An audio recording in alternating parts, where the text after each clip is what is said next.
What we would like is for the Lightning to take it a little bit easy, to give the Canadiens just the smallest break, allow them to win one at home, and then bring it back to the Amalie Arena for the final and the winning of the Stanley Cup. Well, looks like the mayor of Tampa was right. Give Montreal a bone, take it home to Game 5 and win. And as cringeworthy as that clip was, we got to give Jane Castor all the credit in the world. She's the first openly gay police chief in the history of Tampa Bay. She is the mayor of Tampa Bay. She was a Republican until 2015. Then she flipped over to the Democrats. There's so much going on in that quick Wikipedia backstory for Jane Castor. She's probably got to be good at her job. I have no idea. I don't get involved in American politics, especially at the city level. Let me know, City of Tampa. But congratulations to the Tampa Bay Lightning and the fans of the Bolts, baby, back-to-back champions, third Stanley Cup in Tampa Bay, and the Tampa Bay Lightning, frankly, deserved it. They absolutely deserved it. They had the best team in the NHL this year. Kucherov coming back, not playing a single game in the regular season, and then dominating the playoffs. That's very hard to do. Salary caps notwithstanding. Andrei Vasilevskiy ends up winning the Conn Smythe, and deservedly so. We've been saying it on this channel that I think Vasilevskiy and Hellebuck are in a class of their own for goalies. They are the best two goalies in the NHL today. The difference being Vasilevskiy has an amazing team in front of him right now that helps him capture the cup. Carey Price was an excellent goaltender. Marc-Andre Fleury was an excellent goaltender this year. There were a lot of really cool storylines. So why don't we go ahead and talk about how Tampa Bay ended up doing this with a 1-0 win. Tampa Bay ends up scoring on one mistake by the Montreal Canadiens. You got to lift a stick. You got to lift a stick, 44. You don't lift a stick in front of the net, it goes in. We've been ragging on Jeff Petrie. We've been ragging on Shea Weber. And now we see the game come to an end on not tying up sticks in front. Young defensemen, if you're watching this channel, stop cross-checking in front of the net and tie up your man. Cross-check doesn't do anything, leaves the stick on the ice, lets them score. Tampa Bay was clinical in this series, absolutely clinical. They dismantled the Montreal Canadiens 4-1. Yes, game 2 could have been different, but at the end of the day, the Tampa Bay Lightning were a class above every other team in these NHL playoffs. Whether or not you think there's an asterisk, and I actually do not. The Tampa Bay Lightning played within the rules. The Tampa Bay Lightning followed the rules. There was no cheating. Couple clickbait titles here on this channel, but at the end of the day, the Tampa Bay Lightning did it by the rules. They built a team. They built a very, very good team, and I truly believe that this team may be one of the best teams in NHL history. Is this a dynasty yet? Well, it's only 2. Gonna take a while before the term dynasty in my books gets thrown around, but if Bolts fans want to go ahead and call it a dynasty, go for it. It's your team. It's your sport. We have a lot of fun doing it. A lot of toxic hockey fans in the world. Not on this channel, though. We have pretty clean comments as you listen to Coach Ryan D break down games. And frankly, you know what? We just kind of ignore them, because no matter if Tampa Bay won or if Tampa Bay lost, everyone was going to rag on Tampa Bay just as they have been all playoffs. Same with Montreal. That's just the way it goes. Not sure why. We're all really attached to our sports teams. Take it a little bit too seriously. Take it from a former player, current coach, super fan of the NHL. There's always next year. So Tampa Bay gets to relish in the fact that they win another Stanley Cup. They have a fantastic offseason. For the next 12 months, Tampa Bay Lightning are the champs, and the Montreal Canadiens get to join the rest of us, including my Winnipeg Jets that you see here behind me in the back of the line as a loser, as one of the other 30 teams in the NHL that didn't win the Stanley Cup. Second place, last place. Nobody gets a cup. Old Ricky Bobby quote, right? If you're not first, you're last. Well, not necessarily in sports. Some get higher draft picks than the others. Some look like they're building towards something. And you know what? We're going to talk about GM week and all the off-season fun in the NHL here on Hot Garbage Sports as we pivot and transition to talking about salary caps and how teams will be rebuilt and trades, the Kraken draft, the Olympics. We're going to talk about Team Canada, Team USA. Then we're also going to build on our How to Watch Hockey Better series. I am going to walk you through all summer if you stick with us. Power play setups, penalty kill setups, back checks, forechecks, D-zone, neutral zone play. We will go over the tactic book of hockey. And the next video we end up launching ahead of GM week is actually going to discuss, where do NHL players come from? And no, I'm not talking nationality, because we know 42% of them come from Canada. You're welcome, Tampa Bay. But we're going to talk about what leagues the players come from. How do players make their way from the minor leagues of midget AAA or prep into junior or college, into alternate leagues, pro leagues over in Europe, and how do they filter into the NHL? And what league ends up developing the most NHL talent? We're going to break that all down in our next video with our path to the NHL and NHL glory. So there's a lot of content coming up. Tampa Bay Lightning, you guys absolutely deserve this. You're stacked top to bottom. It will be very interesting to see how long you can keep this team together. And the Montreal Canadiens are going to really have to retool. There's some age on their side here. You have Shea Weber. He's not slowing down in the next year or two.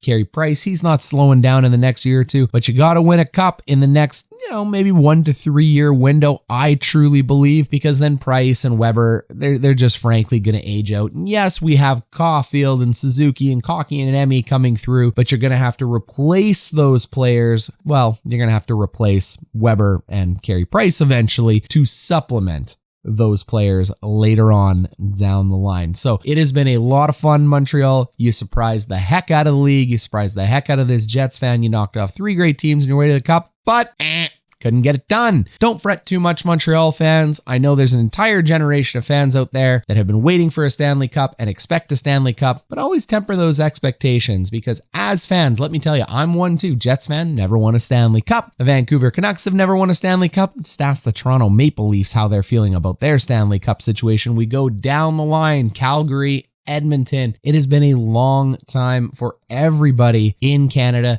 Don't fret, don't demand, trust the process, be patient, enjoy the game. It is a very, very hard thing to win, especially if you are a Canadian team, with the way salary cap and taxes work up here for the 6 teams. Coach, did you just say 6 teams?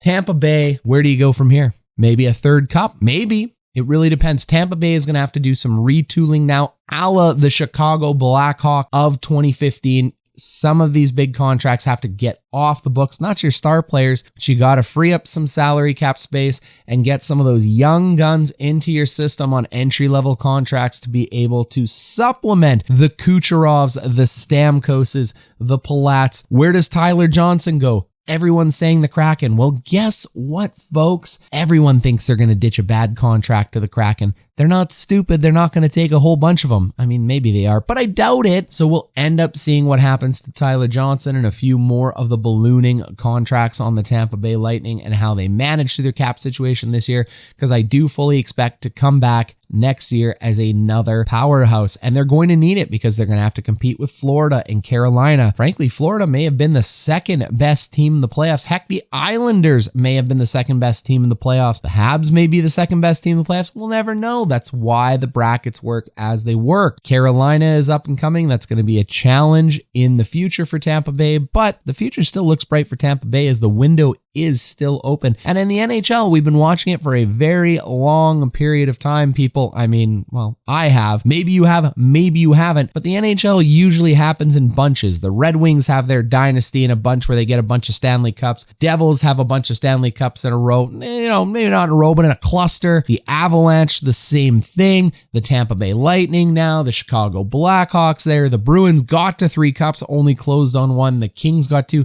Cups usually actually do come in bunches and in groups. There's a couple one-offs like the Capitals or the St. Louis Blues, but don't forget, both those teams were knocking on the Cups door for the better part of a decade before they ended up winning a cup. So the big question ends up being, for your team that lost and didn't win the Stanley Cup this year, do you think you have the horses to start your run next year? So Montreal, do you have the depth to return to the Cup next year? Is this the team Montreal and Marc Bergevin want to return with, or do they need to bolster more pieces to this roster to compete with the Tampa Bay Lightning and New York Islanders, Florida Panthers, and Carolina Hurricanes of the world? Was it a flash in the pan? Who knows? Who knows what would have happened to Montreal competing in the East? It doesn't matter. It was a fantastic story. They broke records. They broke hearts. Way to go. And fans of Montreal, you will remember this forever. Fans in hockey, well, we typically don't remember anybody that doesn't win a cup. Movies really aren't made unless the Cinderella story actually finishes, but take some solace in the fact that Cinderella stories are very, very rare. And the reason we make movies over Cinderella stories is because they don't happen that often. So unfortunately, 2021 wasn't the year of the Ghosts or Destiny, but it does not mean that Montreal is a terrible team. You got to love it. If my Jets ended up losing to the Tampa Bay Lightning, I'd be thrilled for them. I'd have a standing ovation for them. I would be saluting them. I'd be extremely proud of them. And I feel that is how you should be proud of your team, Montreal. If you don't want to, go right ahead. Your team. You do you, boo-boo. People were arrested.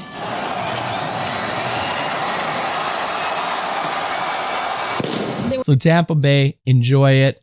Enjoy watching your team drink beer out of the cup. Enjoy the Twitter stories, the travel of the cup. How many times will the cup break this year? How many pools will it end up in? What shenanigans will the Stanley Cup end up in 2021? Only time will tell. Thank you so much for being with us here on Hot Garbage Sports. We're going all the way through the offseason. We won't have a video every day or every second day like we were doing it, but we will at least get you out 2 per week.